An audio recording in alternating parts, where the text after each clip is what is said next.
This too shall pass. This is one of the favorite sayings of Abraham Lincoln. There are two things that we can remember. When we have a bad time, orthonam, this too shall pass. So take every day, means one day at a time. And the second thing is like when you have a very happy moment, remember, these moments won't last for long. So what you have to do is enjoy every moment of it. Remember these two things. So warm greetings to all the viewers of UBLHD. Welcome to another episode of Wonder Woman, where the success of a woman is an inspiration to another. This too shall pass. In Abraham Lincoln, പുള്ളിയുടെ favourite കോട്ടായിട്ട് use ചെയ്യുന്നത് പോലെ തന്നെ ഒരു പേഴ്സണാലിറ്റിയാണ് നമ്മളിന്ന് കാണാൻ പോകുന്നത്. She always remembers that this will also pass and I shall come out of it colorfully. Follow me to hear from her.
പെയിനോ ഒന്നുമില്ല. അപ്പൊ അവർ ആക്ച്വലി അവരുടെ ആ ഒരു ഇതില് ചെയറിൽ കിടത്തിയിട്ട് നോക്കുമ്പോൾ മാത്രമാണ് ഉള്ളിൽ ചെറിയൊരു റെഡിഷ് കളർ പോലെ നമുക്ക് കാണാം.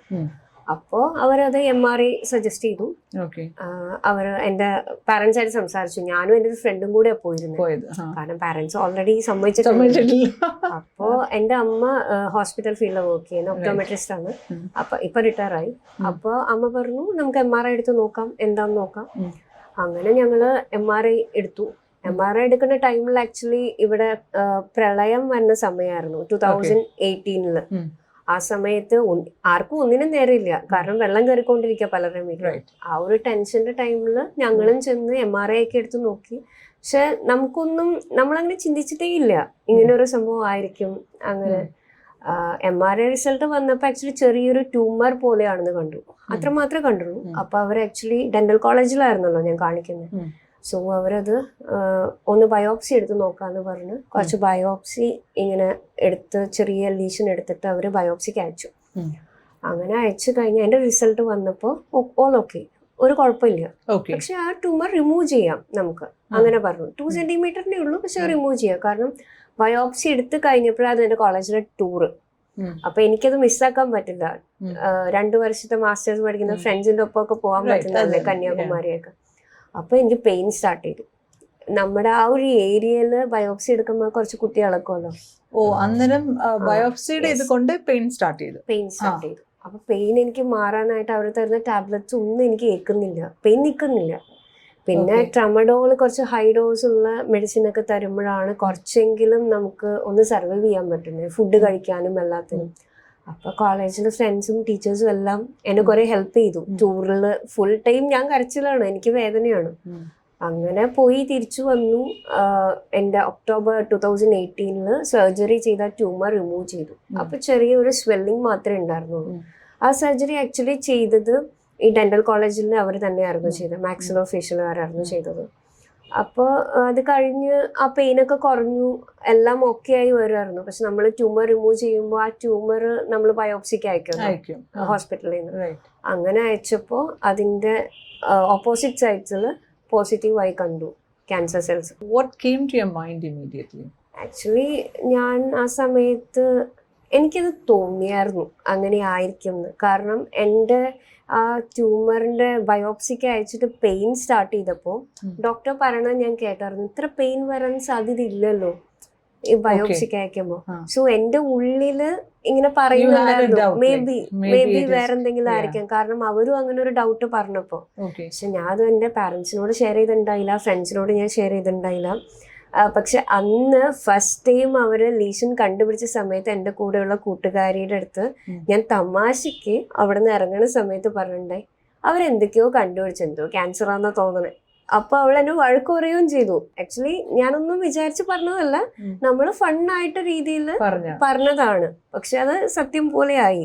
പപ്പ അമ്മ ആ ഒരു ടൈമില് 24 വയസ്സുള്ള മോൾക്ക് ഫുൾ ടൈം ഇങ്ങനെ പറന്ന് നടക്കുന്ന ഒരാൾക്ക് ഇങ്ങനെ ഒരു സംഭവം എന്ന് പറഞ്ഞാൽ അവരെ കൊണ്ട് ചിന്തിക്കാൻ പറ്റുന്ന ഒരു കാര്യമല്ല. അപ്പൊ അമ്മ മെഡിക്കൽ ഫീൽഡ് ആണെങ്കിൽ കൂടെ, അമ്മ സ്ട്രോങ് ആണെങ്കിൽ കൂടെ, അമ്മ ഭയങ്കര സ്ട്രോങ് ആണ്. നമ്മൾ എത്ര സ്ട്രോങ് ആയത് നമ്മളുടെ സ്വന്തത്തെ ഒന്ന് തൊടുമ്പോഴാണ് നമുക്ക് സത്യം ഒരു എക്സ്റ്റെൻഡ് വരെ നമുക്ക് പിടിച്ചു നിൽക്കാൻ മേലാതെ വരും. അത് സഹിക്കാൻ പറ്റില്ല. പപ്പ ആകെ ഡൗൺ ആയിപ്പോയി, ഒന്നും സംസാരിക്കാൻ പറ്റാത്ത രീതിയിലായിപ്പോയി. ചേട്ടൻ അല്ലല്ല എനിക്കൊരു ചേട്ടൻ വൈഫ്, അപ്പൊ ഒരു കുട്ടിയുണ്ട് ആ ടൈമില്. പിന്നെ എന്താ പറയാ, അവർ അക്സെപ്റ്റ് ചെയ്യേണ്ടി വന്നു. അവര് പിന്നെ കുറെ ഒപ്പീനിയൻസ് തേടി. അമ്മ മെഡിക്കൽ ഫീൽഡ് ആയതുകൊണ്ട് തന്നെ കുറെ ഡോക്ടേഴ്സിന്റെ സജഷൻസ് നോക്കി. അത് ചെയ്ത ഒന്നാമത് ഫേസ് അല്ലേ, അപ്പൊ സർജറി ഒക്കെ ചെയ്യുമ്പോൾ ഒരു മാർക്ക് വീഴോ, സ്കാറ് കാര്യങ്ങളെല്ലാം പ്രശ്നമാവില്ലേ ഇൻ ഫ്യൂച്ചർ, അതൊക്കെയായിരുന്നു അമ്മയുടെ ഭയങ്കര ടെൻഷൻ. ഇത് മാറണേന്റെ ഒപ്പം തന്നെ മോള് 24 വയസ്സാണ്, മോളുടെ ഫേസിൽ വേറൊന്നും വരരുത്, ആ ഒരു ടെൻഷനും ഭയങ്കരമായിട്ടുണ്ടായിരുന്നു. അത് കഴിഞ്ഞ് സർജറി ഒരു നവംബർ 1 ഒക്കെ ആയപ്പോഴായിരുന്നു 2018. ആ ടൈമിൽ എൻ്റെ കോളേജിൽ എക്സാംസും കാര്യങ്ങളൊക്കെ നടക്കുകയാണ്. ഇന്റേണൽ എക്സാംസ് ഒക്കെ എനിക്ക് ആക്ച്വലി ടീച്ചേഴ്സ് കുറെ ഹെൽപ്പ് ചെയ്തിട്ട് എനിക്ക് സെപ്പറേറ്റ് ചെയ്യാനുള്ള ഇതൊക്കെ തന്നു, പെർമിഷൻ തന്നു. അതിനുശേഷം ഞാൻ കൂളായിട്ട് തന്നെയാണ് ഞാൻ പോയി സർജറിക്ക് കിടന്നത്. കാരണം എനിക്ക് അതിനെപ്പറ്റി അറിയാമെങ്കിലും എന്താ പറയാ, എനിക്ക് അത് വലിയ പ്രശ്നമല്ലായിരുന്നു. കാരണം നമ്മളെ സംബന്ധിച്ച് നമ്മൾ ഒരു കാര്യം മുൻകൂട്ടി അറിഞ്ഞ് അതിനെ ട്രീറ്റ് ചെയ്യാന്നുള്ളതാണല്ലോ കാര്യം. അല്ലാതെ പെട്ടെന്ന് ഒരു ആക്സിഡന്റോ അല്ലെങ്കിൽ വേറെ എന്തെങ്കിലും വന്ന് പോകുന്ന പോലെ അല്ലല്ലോ. നമ്മളൊരു കാര്യം അറിഞ്ഞു കഴിയുമ്പോൾ നമുക്ക് പിന്നെയും ഓപ്ഷൻസ് ഉണ്ട് ഒരുപാട്. സോ ആ ഒരു കാര്യത്തിൽ ഞാൻ കോൺഫിഡന്റ് ആയിരുന്നു. Mind set is more important for all this. നമ്മുടെ മൈൻഡ് ആ സമയത്ത് എങ്ങനെ ഒരു കാര്യത്തിന് എടുക്കുന്നു. നമ്മള് ആദ്യം കേൾക്കുമ്പോൾ സ്ട്രോങ് അല്ലായിരിക്കാം, പക്ഷെ നമ്മൾ ഓട്ടോമാറ്റിക്കലി നമ്മൾ തന്നെ പറഞ്ഞ് നമ്മളെ തന്നെ മനസ്സിലാക്കാൻ ശ്രമിക്കണം. അതെങ്ങനെയാണ്, അത് മാറും, അത് കുറച്ച് കഴിയുമ്പോൾ റെഡിയാവും. ഇതിങ്ങനെ ചെയ്തില്ല എന്നുണ്ടെങ്കിൽ നമ്മൾ ആ ഒരു ഫീൽ കൊണ്ടുവരരുത്. നമ്മൾ ആ പേടി കൊണ്ടുവന്നു കഴിഞ്ഞാൽ നമുക്ക് ഉണ്ടാവുന്ന ഒരു അസുഖം തന്നെ നമ്മൾ കൂടുതലായി ബാധിക്കുന്നതാണ്. നമുക്ക് റിക്കവറി അല്ല അവിടെ ഉണ്ടാകാൻ പോകുന്നത്. റിക്കവറിക്ക് പകരം നമ്മൾ നേരെ താഴോട്ടാണ് വരാൻ പോകുന്നത്. നമ്മളുടെ ആ മൈൻഡ് ഭയങ്കരമായിട്ട് നെഗറ്റീവായും ഭയങ്കര വീക്ക് ആക്കി വെച്ചാൽ certain things are not in our hands. നമ്മളുടെ കയ്യിലല്ല. So you took it in a very positive way. What next? Okay, this can be healed എന്നുള്ള രീതി തന്നെ എടുത്ത് you went forward for the surgery അല്ലേ? സർജറിക്ക് അങ്ങനെ പോയി. അത് കഴിഞ്ഞ് പിന്നെ ഡോക്ടറും എനിക്ക് ഒരു കോൺഫിഡൻസ് തന്നായിരുന്നല്ലോ, എന്റെ ഫേസിന് വേറെ ഒന്നും പറ്റത്തില്ല. അവർ കംപ്ലീറ്റ് ഏറ്റവും നല്ലൊരു സർജൻ ആയിരുന്നു, head and neck complete Subramanya Iyer doctor. അത് കഴിഞ്ഞ് അവർ സർജറി കഴിഞ്ഞപ്പോൾ ഒരു 4 days ICUലായിരുന്നു. ആ സമയത്ത് സ്വെല്ലിങ് നമുക്ക് നന്നായി കൂടും, നമുക്ക് സംസാരിക്കാൻ പറ്റില്ല, വെന്റിലേറ്റർ ICU അങ്ങനെയൊക്കെ ആയിട്ടൊക്കെ കിടന്ന്. അത് കഴിഞ്ഞപ്പോൾ ഡോക്ടർ വന്ന് സംസാരിച്ചു. അടുത്ത ഫസ്റ്റ് റിവ്യൂവിന് വന്നപ്പോൾ ആഫ്റ്റർ 14 days നമ്മുടെ തൊടയിൽ നിന്ന് ഫ്ലാപ്പ് എടുത്തിട്ട്, അതായത് മസിൽ എടുത്തിട്ട് ഫ്ലാപ്പായിട്ട് വെക്കുക ചെയ്യുക. എന്നിട്ട് റീകൺസ്ട്രക്റ്റീവ് സർജറിയാണ്, ബ്ലഡ് വെസൽസ് എല്ലാം പെട്ടിട്ട്. അപ്പോൾ കുറേ റിസ്ക് ആയിട്ടുള്ള ഒരു 8 hours ഒക്കെ വരുന്ന സർജറിയാണ് നമുക്ക് ചെയ്തത്. അത് കഴിഞ്ഞിട്ട് ഡോക്ടർ പറഞ്ഞു കുറച്ച് വാസ്റ്റ് ഏരിയയിലേക്ക് ഉണ്ടായിരുന്നു, കുറച്ച് സ്പ്രെഡ് ആയ പോലെ ഉള്ളിലേക്ക് അവിടെ ഇല്ല, പക്ഷെ ഈ ഏരിയയിൽ തന്നെ ഉള്ളിലേക്ക് റെട്രോമോളർ ട്രിഗോൺ റീജിയൻ എന്ന് പറഞ്ഞ് നമ്മുടെ ബെർമുഡ ട്രയാങ്കിൾ എന്നൊക്കെ പറയത്തില്ലേ, അതുപോലെ കുറച്ച് ആഴത്തിൽ നമ്മുടെ വായിൽ കൊണ്ടൊരു ട്രയാങ്കിൾ റീജിയൻ അതിന്റെ ഉള്ളിലേക്കായിരുന്നു. സോ അവിടെ ആക്ച്വലി പ്രൈമറി ആയിട്ട് ആർക്കും വരാറില്ല, എവിടെയെങ്കിലും തൊട്ടടുത്ത് വന്നിട്ട് സെക്കൻഡറി ആയിട്ട് സ്പ്രെഡ് ചെയ്തേ വരാറുള്ളൂ. സോ എനിക്ക് പ്രൈമറി ആയിട്ടാണ് അവിടെ വന്നത്. അതുകൊണ്ട് തന്നെ ഞാൻ അമൃതയിലെ റിസർച്ച് പേപ്പറായി. ഈ ഒരു ഏജിൽ ഇങ്ങനെ വന്നപ്പോൾ അവർക്കത് റിസർച്ച് പേപ്പറായി. പ്രൈമറി ആയിട്ട് അങ്ങനെ ഒരാൾക്ക് വരാന്ന് പറയുന്നത്, അതും ഈ ഒരു ഏജിൽ. പൊതുവെ വരുന്നതെല്ലാം ഒരു 40+ അങ്ങനെയെല്ലാം, അല്ലെങ്കിൽ നല്ല പുക വലിക്കുന്നവർക്ക് അങ്ങനെയുള്ളവർക്കൊക്കെയാണ് കൂടുതൽ വരാം. സ്റ്റുഡന്റ് ഏജിൽ അങ്ങനെയൊന്നും വരാറില്ല, കാണാറില്ല. അപ്പോൾ അത് റിസ്ക് ആണ് അവിടെ നിന്ന് എടുക്കാനും ചെയ്യാനും എല്ലാം. പറ്റുന്ന രീതിയിലെല്ലാം സാർ റിമൂവ് ചെയ്തു. അതിനുശേഷം സാർ പറഞ്ഞു 30 റേഡിയേഷൻസ് വേണം. 30 റേഡിയേഷൻസ് ആക്ച്വലി അത് മാക്സിമം റേഡിയേഷൻ ആണ്. 30 റേഡിയേഷൻസ് ഒന്നും എല്ലാവർക്കും അങ്ങനെ കൊടുക്കാറില്ല, പക്ഷെ 30 റേഡിയേഷൻസ് ഉണ്ടെങ്കിലാണ് റിക്കറൻസ് വരാതിരിക്കാൻ നമുക്ക് ഹെൽപ്ഫുൾ ആവുള്ളൂ. അത് അക്സെപ്റ്റ് ചെയ്യാൻ എനിക്ക് കുറച്ച് പാടായിരുന്നു. ബിക്കോസ് റേഡിയേഷൻ ഞാൻ കേട്ടിട്ടുണ്ടെങ്കിലും റേഡിയേഷന്റെ സൈഡ് എഫക്ട്സ് എന്താണ്, അല്ലെങ്കിൽ റേഡിയേഷൻ ചെയ്ത ആളുടെ ഫേസോ അല്ലെങ്കിൽ വേറെ എന്തെങ്കിലും എങ്ങനെ ഇരിക്കും എന്നുള്ളത് എനിക്കറിയാമായിരുന്നു. അത് ഒരു സൈഡ് മുഖം ഇങ്ങനെ കരിഞ്ഞ പോലെ ഇരിക്കാന്നൊക്കെ പറയണത് എന്നെ സംബന്ധിച്ച് അത് അക്സെപ്റ്റ് ചെയ്യാൻ ഭയങ്കര പാടായിരുന്നു. കുറച്ച് ടൈം എടുത്തു ഞാൻ അത് അക്സെപ്റ്റ് ചെയ്ത് വരാനായിട്ട്. പിന്നെ ഞാൻ തന്നെ ഒത്തിരി നല്ല ബുക്സ് വായിക്കുമായിരുന്നു, സൈക്കോളജി റിലേറ്റഡ് ആയിട്ടുള്ള ബുക്സ് വായിക്കുമായിരുന്നു. അതെന്നെ ഒരുപാട് ഹെൽപ്പ് ചെയ്തു. പലരുടെയും മോട്ടിവേഷണൽ സ്പീച്ചും ടോക്സ് ഒക്കെ ഞാൻ കേൾക്കുമായിരുന്നു, ടെഡ് ടോക്സ് കേൾക്കുമായിരുന്നു. അങ്ങനെ അതെല്ലാം എന്നെ ഹെൽപ്പ് ചെയ്തു. പിന്നെ ഫാമിലി സപ്പോർട്ട് ഉണ്ടായിരുന്നു, ഫ്രണ്ട്സ് സപ്പോർട്ട് ഉണ്ടായിരുന്നു. അവരെല്ലാം പറഞ്ഞു ചെയ്യാം, നമുക്ക് ചെയ്തത് മാറ്റല്ലേ വഴി. മാറ്റി കഴിയുമ്പോൾ 30 റേഡിയേഷൻസിൽ ഞാൻ ഭയങ്കര ധൈര്യത്തോടെ പോയി. 15 വരെയൊക്കെ ഞാൻ തന്നെ നടന്ന് ഭയങ്കര അടിപൊളിയായിട്ടൊക്കെ പോയി. എനിക്ക് ടോമോതെറാപ്പിയാണ് ചെയ്തത്, കുറച്ചും കൂടെ അക്യുറേറ്റ് ആയിട്ടുള്ള റേഡിയേഷൻ ആണ് എനിക്ക് ചെയ്തത്. അപ്പൊ ആ ഒരു 1-2 റേഡിയേഷൻ കഴിയുമ്പോൾ തന്നെ നമുക്ക് ഒരു വീക്ക്നെസ് തോന്നത്തില്ലേ ബോഡിക്ക്? ഞാനൊരു 12 വരെയൊക്കെ പിടിച്ചു നിന്നു. എൻ്റെ ഒരു മൈൻഡ് വെച്ച് ഞാൻ പിടിച്ചു നിന്നു. പൊതുവെ എല്ലാവരും പറയാറുണ്ടായിരുന്നു 1 വീക്ക് കഴിയുമ്പോൾ തന്നെ നമ്മുടെ ശരീരം വീക്ക് ആകുമ്പോൾ നമുക്ക് പറ്റത്തില്ല. ആ ഒരു പ്രായത്തിന്റെ ആണോ അതോ നമ്മുടെ മൈൻഡിന്റെ ആണോ? പ്രായത്തിന്റെ ആണെന്ന് ഞാൻ തോന്നുന്നു. ഞാൻ ആക്ച്വലി ഒരു 12 വരെയൊക്കെ മാക്സിമം പിടിച്ചു നിന്നു. അത് കഴിഞ്ഞ് ഫേസ് ഒക്കെ ഡല്ലായി ഫുൾ ബ്ലാക്ക് ആവാൻ തുടങ്ങി. എല്ലാം ഇങ്ങനെ ഹെയർ ബാക്കിലെല്ലാം പോയി, ആ ഒരു ഏരിയയിലെല്ലാം ബാക്കിലെല്ലാം പോയി. പിന്നെ നമുക്ക് വായലായതുകൊണ്ട് തന്നെ ഡ്രൈനെസ് വരും. നമുക്ക് തുപ്പലൊന്നും വരത്തില്ല വായല്. അപ്പൊ നമ്മൾ ഫുഡ് കഴിക്കത്തില്ല. ടേസ്റ്റ് ബഡ്സ് പോവും കംപ്ലീറ്റ്. നമ്മൾ ഈ കോവിഡ് വന്നപ്പോ അല്ലേ ടേസ്റ്റ് ബഡ്സ് പോണ കാര്യമൊക്കെ അറിഞ്ഞു. ഞാൻ അന്നേ അറിഞ്ഞു. അപ്പൊ ടേസ്റ്റ് ബഡ്സ് കംപ്ലീറ്റ് പോകും. ഒരു ടേസ്റ്റ് നമുക്ക് മനസ്സിലാവില്ല, സ്മെല്ല് മനസ്സിലാവും. ആ ഒരു ടൈമിലൊക്കെ ഭയങ്കര കഷ്ടപ്പാടായിരുന്നു. പിന്നെ നമുക്കത് കംപ്ലീറ്റ് ചെയ്യണം. എങ്ങനെയൊക്കെയോ എന്നെ ഈ തട്ടമൊക്കെ മറിച്ച്, എനിക്ക് തട്ടം മറിക്കാനൊന്നും ആഗ്രഹം ഉണ്ടായില്ല, പക്ഷെ വീട്ടുകാർക്ക് അത് ബാക്കിയുള്ളവർ കാണുമ്പോൾ അവർക്കും ഒരു വിഷമമായിരുന്നു എന്നെ ആ ഒരു സ്റ്റേജിൽ കാണാൻ. തട്ടമൊക്കെ ഇട്ട് തട്ടമൊക്കെ മറിച്ച് അങ്ങനെയൊക്കെ ഒരു സൈഡ് ഫുൾ കരിഞ്ഞ് അങ്ങനെയൊക്കെയാണ് പോയി വന്നുകൊണ്ടിരുന്നത്. പക്ഷെ അതിന്റെ ഇടയിൽ തന്നെ എനിക്ക് ആക്ച്വലി മൗത്ത് ലോക്ക് ആവാൻ തുടങ്ങി. അതായത് ഇവിടെയൊക്കെ ഫൈബ്രോസിസ് ആയി മസിൽസ് കട്ടി പിടിക്കാൻ തുടങ്ങി. സോ എന്നോട് ഡോക്ടർ പറഞ്ഞിട്ടുണ്ടായിരുന്നു, ത്രൂ ഔട്ട് എക്സസൈസ് ചെയ്ത് വായ ഓപ്പൺ ആക്കി ചൂ ചെയ്ത് നന്നായി കഴിച്ചില്ല എന്നുണ്ടെങ്കിൽ ലോക്ക് ആവാനുള്ള സാധ്യത ഉണ്ട്.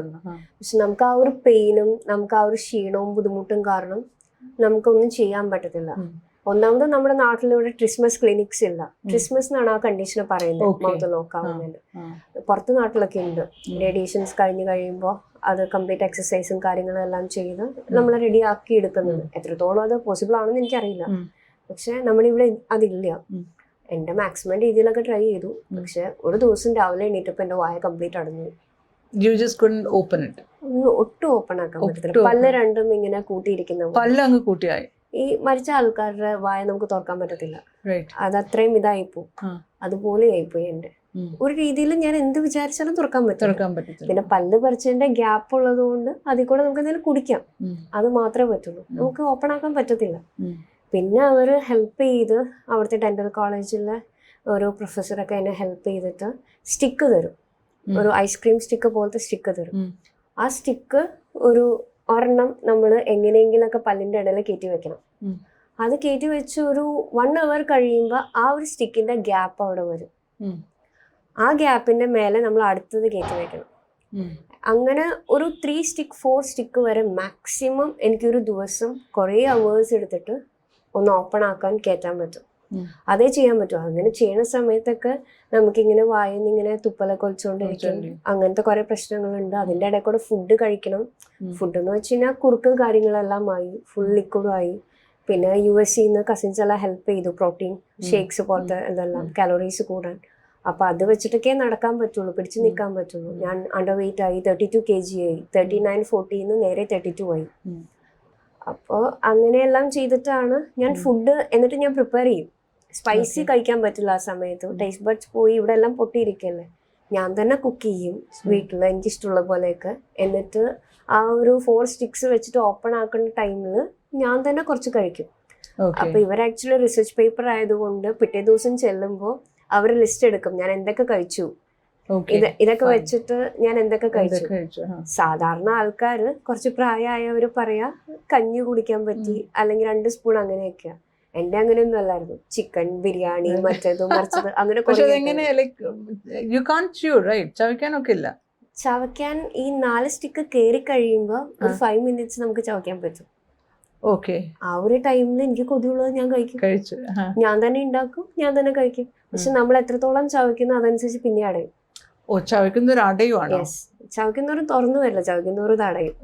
അപ്പൊ നമ്മൾ സ്പീഡിൽ കഴിക്കണം, അങ്ങനെ ചെയ്യാൻ പറ്റുള്ളൂ. ഇത് വെച്ചിട്ട് ഞാൻ കുറെ റെസ്റ്റോറൻറ്റ്സിലൊക്കെ പോയിട്ടുണ്ട്. അപ്പൊ ആൾക്കാരൊക്കെ ഇതേത് ജീവിക്കുന്ന രീതിയിലൊക്കെ നമ്മൾ നോക്കും. നമ്മുടെ ഫ്രണ്ട്സ് നമ്മളെ കൊണ്ടുപോകും, ഫാമിലി കൊണ്ടുപോകാൻ ഇച്ചിരി ബുദ്ധിമുട്ടാണ്. അവർക്ക് ഭയങ്കര ഇമോഷണലി ഫീലിങ്സ് ബുദ്ധിമുട്ടൊക്കെ വരും. പക്ഷെ ഫ്രണ്ട്സ് നമ്മളെ കൊണ്ടുപോകും. ഞാൻ ഫിലിമിന് പോയിട്ടുണ്ട്, ഞാൻ വർക്കെല്ലാം ട്രിപ്പ് പോയി. ഇതെല്ലാം വെച്ചിട്ട് എന്നെ KSRTC ബസ്സിൽ ഫ്രണ്ട്സ് ട്രിപ്പ് കൊണ്ടുപോയി. അവർ തന്നെ എന്നെ നോക്കി. എന്റെ ക്ലോസ് 2 ഫ്രണ്ട്സ് ഉണ്ടായി, അവർ തന്നെ വീട്ടിൽ വന്ന് നിന്ന് ഫുഡൊക്കെ ഉണ്ടാക്കി തന്ന് എന്നെ നോക്കി കൂടെ എപ്പോഴും നിൽക്കുമായിരുന്നു. അതെല്ലാം എന്നെ ഒരുപാട് ഹെൽപ്പ് ചെയ്തു. അത് ഭയങ്കര ഇൻസ്പിറേഷണൽ. കേൾക്കുമ്പോൾ തന്നെ ലൈക്ക് ഈവൻ വ്യൂവേഴ്സിനും തോന്നിയിട്ടുണ്ടാവും ഭയങ്കര ഇൻസ്പിറേഷനല്ല. നമുക്കൊരു അസുഖം വന്നു കഴിഞ്ഞ് നമ്മൾ അയ്യോ എന്നും പറഞ്ഞവിടെ കിടക്കാതെ എഴുന്നേറ്റ് അതും കൊണ്ട് നടക്കുക, അതും കൊണ്ട് എൻജോയ് ചെയ്യുക. Not eat you up. ആ സമയത്ത് കുറെ റെസ്ട്രിക്ഷൻസ് വരും, നമ്മുടെ ഫാമിലി വൈസ് തന്നെ വരും, ക്ലോസ് ഫാമിലി എന്ന് വരും. അങ്ങനെ ചെയ്യരുത്, ഇങ്ങനെ ചെയ്യരുത്, റൂമിൽ തന്നെ ഇരിക്കണം, അല്ലെങ്കിൽ ഇൻഫെക്ഷൻ വരും. ഇൻഫെക്ഷൻ വരേണ്ട സമയമൊക്കെ കഴിയുമ്പോഴേ നമ്മൾ ഇതൊക്കെ ചെയ്യുള്ളൂ. നമ്മൾ ശ്രദ്ധിച്ചാൽ മതി. പിന്നെന്ന് വെച്ചാൽ നമ്മൾ ഒരു റൂമിന്റെ ഉള്ളിൽ അല്ലെങ്കിൽ വീടിന്റെ ഉള്ളിൽ തന്നെ ഈ കോവിഡ് വന്നപ്പോൾ എല്ലാവർക്കും മനസ്സിലായി കാണുമല്ലോ, അടച്ചു പൂട്ടിയിരുന്നു കഴിഞ്ഞാൽ ഒരാളുടെ മൈൻഡ് സെറ്റ് എങ്ങനെ ഇരിക്കും. അത് നമ്മൾ പുറത്തിറങ്ങി നമ്മൾ അതിനെ റിലാക്സ് ചെയ്യാൻ വിട്ട് നമ്മൾ പീസ്ഫുൾ ആയിട്ട് എൻജോയ് ചെയ്ത് കഴിഞ്ഞാൽ തന്നെ ഹീലാവും എല്ലാം. റൈറ്റ്. നമ്മുടെ ബോഡിക്ക് അങ്ങനെ ഒരു ക്വാളിറ്റി ഉണ്ട് Nayana, like it heals on its own. നമ്മളത് കണ്ട് മനസ്സിലാക്കിയാൽ മാത്രം മതി. We should know our body Actually, we are the only one who knows our body better than anybody else. അത് കാണിക്കുന്ന സിംറ്റംസ്, ചെറിയ ചേഞ്ചസ്, ചെറിയ വേദനകൾ, എയിൽമെൻറ്റ്സ്, ഇതൊക്കെ ഒന്ന് തിരിച്ചറിഞ്ഞാൽ തന്നെ നമ്മൾക്ക് കുറേ നമ്മുടെ ബോഡി എന്താണ് നമ്മളോട് സംസാരിക്കാൻ ശ്രമിക്കുന്നത് എന്നുള്ളത് മനസ്സിലാവും. ഒരുപാട് വ്യത്യാസം. കറക്റ്റ്. സോ അത് കഴിഞ്ഞ് you are almost like 7 months bed ridden അല്ലേ? അപ്പോൾ അത് കഴിഞ്ഞിട്ടാണ് like you told me like you had hip issues ഉണ്ടായെന്ന് തോന്നുന്നു. അത് ഇത് കഴിഞ്ഞിട്ടാ? കഴിഞ്ഞ 1 വർഷം കഴിഞ്ഞപ്പോഴാണ്, എന്റെ വെഡിങ് കൂടെ കഴിഞ്ഞതിന് ശേഷമാണ് ഹിപ്പിന് ഇഷ്യൂസ് വന്നത്. ബോൺ രണ്ടും ഡാമേജ് ആയി, ഹിപ്പ് റീപ്ലേസ് ചെയ്തു. അത് ദാറ്റ് ഈസ് ബിക്കോസ് ഓഫ് ആ ബെഡ്റിനായി കിടന്നുകൊണ്ട് മാത്രമാണോ? അത് നമുക്ക് ആക്ച്വലി അതിന് റീസൺ ഇല്ല. സ്റ്റിറോയിഡ്സ് കൂടുതൽ കഴിച്ചു കഴിഞ്ഞാൽ വരാം അങ്ങനെ. പക്ഷെ എനിക്ക് അത്രയും സ്റ്റിറോയിഡ്സ് എനിക്ക് തന്നിട്ടില്ല എന്റെ പ്രിസ്ക്രിപ്ഷൻ കാര്യങ്ങളിലൊന്നും. അവർ ക്രോസ് ചെക്ക് ചെയ്തായിരുന്നു. അപ്പോൾ ഇത് എന്തുകൊണ്ടാണെന്ന് അറിയില്ല. നമുക്ക് ബോൺ ഡാമേജ് വന്നത് ഇത്രയും റേഡിയേഷൻസും ഇത്രയും സർജറി കഴിഞ്ഞതിന്റെ ആണോ അല്ലാന്നുണ്ടെങ്കിൽ ചിലപ്പോ ആ ഒരു ടൈം പീരീഡിൽ ഫുഡും കാര്യങ്ങളൊന്നും ഉണ്ടായില്ല. അതിന്റെ ആയിരിക്കും. പിന്നെ വെയിലത്ത് ഇറങ്ങുന്നില്ല, vitamin D deficiency. So your both hips had to be replaced, അല്ലേ? സോ അതിന്റെ ഇഷ്യൂസ് ഇപ്പൊ ഉണ്ടോ? ഇപ്പൊ ആക്ച്വലി ഞാൻ ക്യാരിങ് ആണ്. അപ്പൊ ചിലപ്പോ ഇനി വരുന്ന മാസങ്ങളിൽ ആ ഹിപ്പിന്റെ ബോണിന്റെ ഇഷ്യൂസ് ചിലപ്പോ വരാൻ ചാൻസ്. വെയിറ്റ് ഗെയിൻ ചെയ്യുമ്പോൾ വെയിറ്റ് ഗെയിനിങ് പ്ലസ് ബേബിയുടെ അല്ലേ ആ ഒരു ഗ്രോത്ത് കൂടുന്ന ഉള്ള ഒരു situation. So but whatever it is, you are ready to face everything and come out of it, അല്ലേ? അതിനുള്ള പ്രിപ്പയർഡ് ആണ്, like you know that. Yeah. So അതിന്റെ കൂടെ you are taking this business along with you, അല്ലെ? ഇതെല്ലാം കൂടെ. അപ്പം ഇപ്പൊ your body like do you have pain? Like ഇവിടെ ഈ ഒരു സൈഡ് ഫേസിന് പെയിൻ ഉണ്ടോ ഇപ്പം? ആക്ച്വലി ചെറുതായിട്ടുണ്ട്. അല്ല എന്ന് വെച്ചാൽ നമുക്ക് തൊടുമ്പയൊക്കെ ചില സമയത്ത് പെയിൻ ആണ്. പിന്നെ മോസ്റ്റ് ഓഫ് ദ ടൈം നമുക്ക് ഇയർ ഇൻഫെക്ഷൻ വന്നാല് അല്ലെങ്കിൽ നമ്മൾ കൂടുതൽ എന്തെങ്കിലും ചവച്ച് കഴിച്ചാല് ഒക്കെ സ്വെല്ലിങ് കാര്യങ്ങളെല്ലാം വരും. ഓക്കെ. ആൻഡ് ഹിപ്സിന്റെ പെയിൻ ഉണ്ടോ? ഇല്ല, അത് നമുക്ക് ഉണ്ട്, പക്ഷെ ഞാൻ ഇപ്പൊ കാര്യമാക്കുന്നില്ല. എല്ലാം ഉണ്ട് പക്ഷെ കാര്യമാക്കുന്നില്ല. Because she knows with her mind set അത് ഈസി ആയിട്ട് റിസോൾവ് ചെയ്യാൻ നോക്കും. It's just a matter of time ആണെന്നുള്ളത് she knows very well. So then you started your online, അല്ലേ? വീട്ടിൽ നിന്ന് തന്നെ യു സ്റ്റാർട്ടഡ് യുവർ ബിസിനസ്. വയ്യാതിരുന്നപ്പം തന്നെ you wanted to see a brighter future, whatever it is, അല്ല? You wanted to see a brighter future. അതുകൊണ്ട് ഇതൊന്നും എനിക്കൊരു തടസ്സമല്ല എന്ന് പറഞ്ഞ് you moved forward. You started the online. എന്നിട്ട് എങ്ങനെയുണ്ട് ബിസിനസ്? ഇപ്പം എങ്ങനെയുണ്ട്? ഇപ്പൊ കുഴപ്പമില്ലാണ്ട് പോകുന്നു. ഇന്റർനാഷണൽ കസ്റ്റമേഴ്സ് ആണ് കൂടുതലുള്ളത്. ഇപ്പൊ ഓൺലൈൻ ആർക്കെങ്കിലും ഇത് മേടിക്കണമെങ്കിൽ വെബ്സൈറ്റ്, നമുക്ക് ഇൻസ്റ്റാഗ്രാം, ഫേസ്ബുക്ക് പേജ് ഉണ്ട്. പേര് പറയാമെങ്കിൽ കൊച്ചിൻ ഡ്രേപ്സ് എന്നാണ് അതിന്റെ പേര്. കൊച്ചിൻ ഡ്രേപ്സ് ഓൺലൈൻ അടിച്ചു കഴിഞ്ഞാൽ you can get all this. Fine, perfect. So Nayana, we have to wind this up. There's still more to talk actually. Nayana go through ചെയ്ത കാര്യങ്ങൾ നമ്മളിപ്പം 30 minutes കൊണ്ട് ഇത്രയും ഇയേഴ്സിൻ്റെ ഒരു കാര്യം നമ്മൾ ഇങ്ങനെ ആക്കിക്കൊണ്ട് വന്ന് പറഞ്ഞതാണ്. There's lots to talk actually, but we do not have time. So Nayana, from your life's experience, I know Nayana ഒത്തിരി പ്രായമൊന്നും ആയിട്ടില്ല, അങ്ങനെ കിടക്കുന്നേ ഉള്ളൂ ജേർണി, ബട്ട് വട്ട് എവർ ഇത്രയും ഏജിൽ you've had enough. That much I know. What are those few things that you would like to tell the viewers and me from your life's experience that can strengthen our viewers? Actually, self-love എന്ന് പറയുന്ന ഒരു കാര്യമാണ് ഏറ്റവും വലുത് വേണ്ടത്. Right. നമ്മളെ തന്നെ ഇഷ്ടപ്പെടാൻ ശ്രമിക്കുക. അത് ഏത് അവസ്ഥയിലാണെങ്കിലും എങ്ങനെ ഇരുന്നാലും നമ്മളെ ഇഷ്ടപ്പെടാൻ വേറെ ആരും ഉണ്ടാവില്ല. ആരൊക്കെ എന്തൊക്കെ പറഞ്ഞു കഴിഞ്ഞാലും നമുക്ക് ശരിക്കും നമ്മൾ മാത്രമേ ഉള്ളൂ. ആ ഒരു മോട്ടിവേഷൻ നമ്മൾ എപ്പോഴും നമ്മുടെ ബോഡിക്കും മൈൻഡിനും കൊടുത്തുകൊണ്ടിരിക്കുക. അതാണ് ഞാൻ മനസ്സിലാക്കിയൊരു കാര്യം. അത് നമ്മൾ ഒരു രീതിയിലും നമ്മളെ ഫെയിലിയർ വന്നാൽ പോലും നമ്മൾ അതിൽ നിന്ന് അതിജീവിക്കാൻ അത് ഒരുപാട് ഹെൽപ്പ് ചെയ്യും. പിന്നെ ഒരുപാട് നെഗറ്റീവ് എനർജി ഉള്ള ആൾക്കാരുടെ അടുത്തേക്ക് പോവാതിരിക്കുക, നമ്മൾ അവോയ്ഡ് ചെയ്യുക. ഈവൻ നമ്മുടെ ക്ലോസ് ഫ്രണ്ട്സിലുണ്ടാവാം, ഫാമിലിയിലുണ്ടാവാം, പല രീതിയിലുണ്ടാവാം ഒരുപാട് റെസ്ട്രിക്ഷൻസ് തരുന്നത്. അത് അവരുടെ ഒരു പെർസ്പെക്റ്റീവാണ്, നമ്മുടെ വേറെ രീതിയാണ്. എല്ലാവർക്കും അവരവരുടെ ലൈഫല്ലേ. സോ നമുക്ക് എന്താണോ ശരിയെന്ന് തോന്നുന്നത് നമ്മളത് ചെയ്യുക. നമുക്ക് ഈ ജീവൻ നിലനിർത്തുക എന്നുള്ളതാണല്ലോ മെയിൻ കാര്യം. സർവൈവൽ ആണല്ലോ എല്ലാത്തിനും വലുത്. സോ വേറെ എന്തൊക്കെ വന്നോട്ടെ നമ്മൾ ഫേസ് ചെയ്യുക, നമ്മളതൊരു ചലഞ്ചായിട്ട് ഏറ്റെടുക്കുക. അതേ ഞാൻ പറയുന്നുള്ളൂ. So Nayana, thank you so much. We have to wind up this episode. ഇത്രയും ഒരു ഇൻസ്പിറേഷണൽ ടോക്ക് നമുക്ക് തന്നതിനായിട്ട് താങ്ക് യു സോ മച്ച്. ഇത് കേട്ട വ്യൂവേഴ്സിനും Nayana what Nayana is എന്നുള്ളത് മനസ്സിലായിട്ടുണ്ടെന്ന് and she is a fighter എന്നുള്ളത് മനസ്സിലായിട്ടുണ്ടെന്നുള്ളത് നമുക്കറിയാം. So with this we wind up today's episode. So until we meet next, this is Priya Jacob signing off. Bye.